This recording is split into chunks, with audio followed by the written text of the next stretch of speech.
it's time to look at custom policies. So if you have a big attack surface, lots of things happening, and new technologies being added, ports being exposed, and you feel that you're not in control of all of these changes, custom policies is a great tool to be on top of what's happening on your attack surface. And it really is just a way for you to tell Detectify, this is the behavior I expect. Anything else I want to be alerted about. And so custom policies can be found on the custom policies page. And I'm going to start by showing you how you can set one up. So you do that using the add policy. And the first thing you need to do is set up whatever conditions that, if true, should trigger an alert.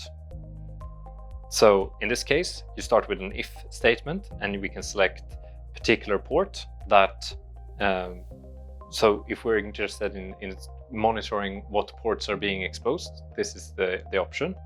And we can then select if it is one of, and then we can add whatever ports we want to alert for. So this could be things like port 22, SSH, or 3306, SQL, or 3389, which is remote desktop protocol.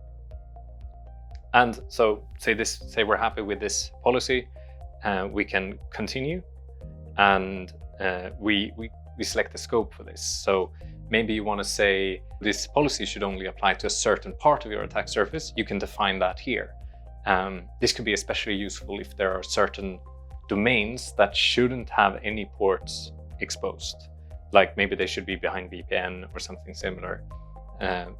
Then you can set up rules for that using the scope function.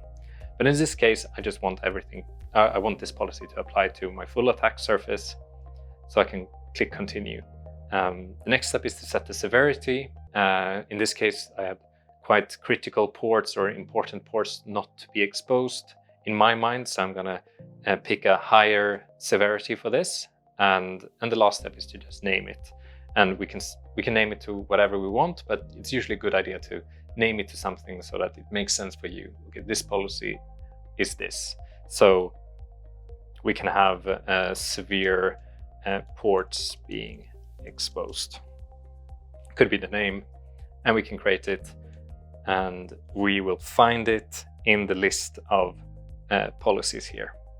And it will take some time for it to run and populate. But as soon as we find something new, we will alert for it here.